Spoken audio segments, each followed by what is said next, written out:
तो गंदी गंदी ऑफरें कर रखती है जो शर्मनाक हैं, जो बंदा किसी को बता भी नहीं सकता, बयान भी नहीं कर सकता।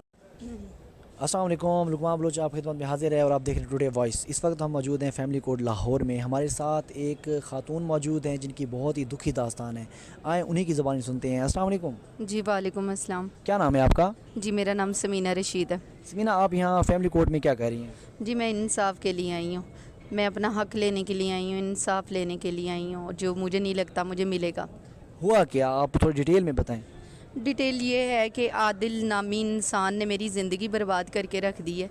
ठीक है, मुझे सब्ज़ बाग दिखाता है, मेरी ज़िंदगी तबाह करता है, मेरे बच्चों को और मुझे दर बदर की ठोकरों पे ला के उस इंसान ने खड़ा कर दिया। क्या सब्ज़ बाग वो क्या दिखाते हैं आपको? वो मैं उसके पास खुला के लिए जाती हूँ, मेरे घर के सामने ही रह रहा होता है अपनी भाभी और भाई के साथ। ठीक, उनको कहती हूँ कि जिस आप बड़े वकील के पास काम कर रहे हैं उनसे मुझे मशवरा करके ये बताएं कि मैं खुला लेना चाहती हूँ अपने मियाँ से, थोड़ा प्रेशर डलवाना चाहती हूँ, क्या मेरी खुला हो जाएगी या उनके ऊपर ये इस चीज़ का असर पड़ेगा, वो सही हो जाएंगे? तो वो कहते हैं हाँ हो जाएगा, ये सब चीज़ हो जाएगी।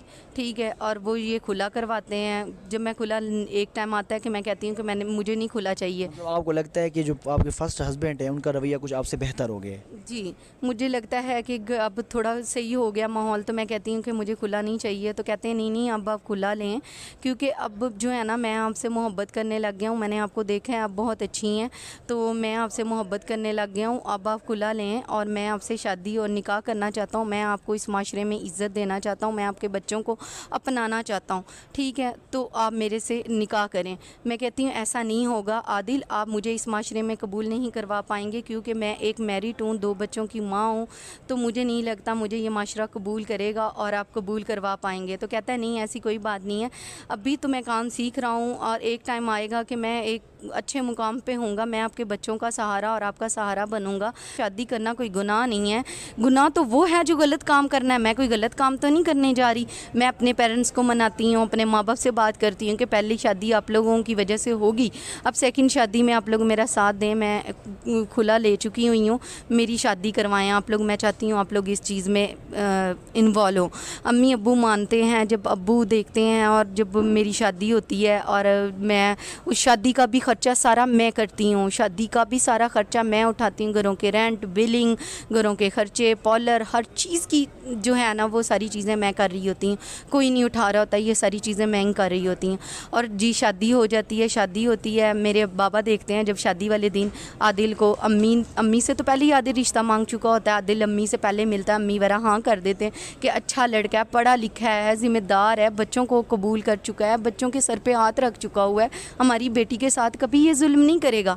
अम्मी अब्बा को मनाती है, जब अम्मी उसका खर्चा तो मैं ही उठा रही होती हूँ, पहले भी और बाद में भी मैं ही उठा रही होती हूँ, पर वो कहता है उस टाइम तो मना लेता है, अब्बा शादी कर देते हैं, निकाह हो जाता है, शादी धूम धड़के से हो जाती है, शादी तो हो जाती है। अब शादी के बाद क्या होता है कि तकरीबन शादी के कोई 3-4 महीने बाद ही जो है ना घर पे बहुत बड़ी चोरी होती है, कोई तकरीबन 8.5 लाख की चोरी होती है घर से, सब चीज़ जो कीमती सामान है वो चोरी हो जाते हैं, दरवाज़ा काट के चोर ले जाते हैं।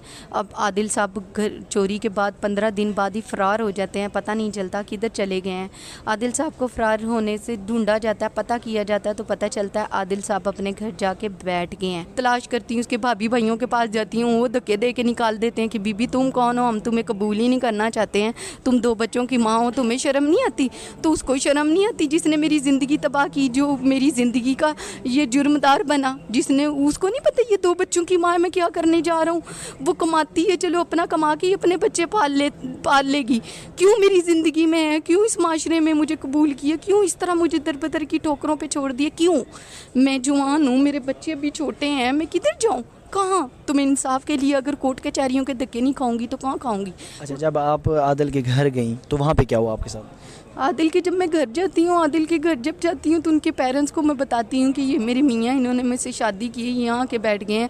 तो उनके माँ बाप को सब पता होता है, वो सब जानते हैं, उन्होंने बिठा लेते हैं। वो कहते हैं, उनके फादर साहब कहते हैं जी सबसे पहले तो हम आपको कबूल नहीं करना चाहते हैं, ठीक है, जाएँ आप यहाँ से। धक्के देते हैं और बदतमीज़ियाँ करते हैं और बुरा सलूक करते हैं, भेज देते हैं। और उनके वालिद साहब कहते हैं बीबी ये तो लाहौर शहर में आम काम है, मैंने खुद 3 शादियाँ की हुई हैं।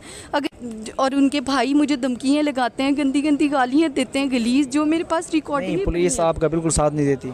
प्लीज़ तो गंदी गंदी ऑफरें कर रखती है जो शर्मनाक हैं, जो बंदा किसी को बता भी नहीं सकता, बयान भी नहीं कर सकता। मतलब किस तरह की आप? आए मैडम, वैसे तो आपका कोई एफआईआर नहीं बन रही, कोई केस नहीं बन रहा, कोई कुछ नहीं बन रहा। आए चलते हैं, चाय पे चलते हैं, खाने पे चलते हैं, जब हम चलेंगे तो फिर कोई उन्हें एफआईआर। आपने ये नहीं कहा कि आप जिस काम के लिए यहाँ पे बैठे हो, मैं एक लड़की हूँ, मेरे साथ ज़्यादती हुई, मुझे उन्होंने मारा, तो आपका अबॉर्शन का रीज़न उसका ये था क्योंकि उसने लौटना नहीं था वापस।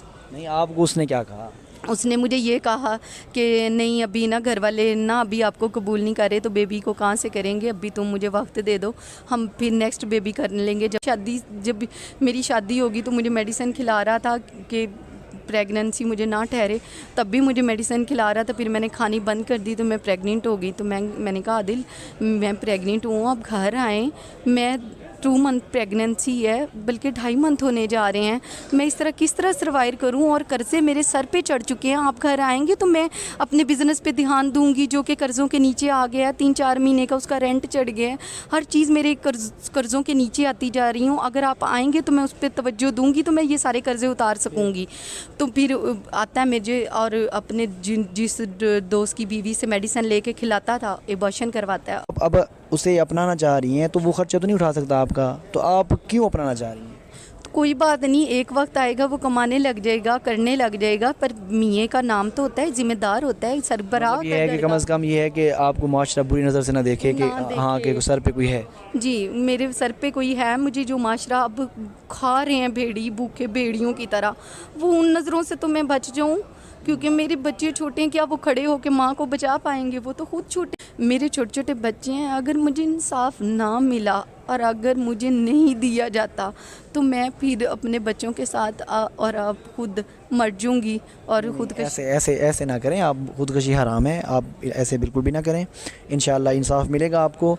और ये नाजरीन देखने वालों को भी एक लेसन है। पहले तो इनकी ये स्टोरी सुन के यकीन माने मेरे जो है ना दिल खून के आंसू रो रहा है कि इस तरह ये जो हमारी बहन है इनके साथ इतनी बड़ी ज़्यादती हो रही है। चले ठीक है, इसमें से थोड़ी सी गलती हुई, लेकिन इसे गलती भी हम नहीं कह सकते कि उन्होंने एक लीगल वे इस्तेमाल किया, उन्होंने निकाह की, शादी की, जिसमें उनकी पूरी फैमिली इन्वॉल्व थी, उनके पास पिक्चर्स भी मौजूद हैं, वो जो निकाहनामा मौजूद है, सब कुछ है पड़ा, उन्होंने कोई गुनाह तो नहीं किया। तो अब वो बेचारी क्या करें? ठीक है, अब इंसाफ चाहिए। गवर्नमेंट वक्त से अपील है कि इंसाफ दें। और बाकी जितनी भी मेरी बहनें हैं, लड़कियां हैं, उनको भी मेरी ये एडवाइस है कि आप इनकी स्टोरी देख के ना आप देखें कि इन जैसे लोगों से, इन जो है ना भेड़िए लोगों से आप बचें, और जैसे पेरेंट्स आपसे कहें ना वही करें। Thank you so much for watching. अल्लाह हाफ़िज़।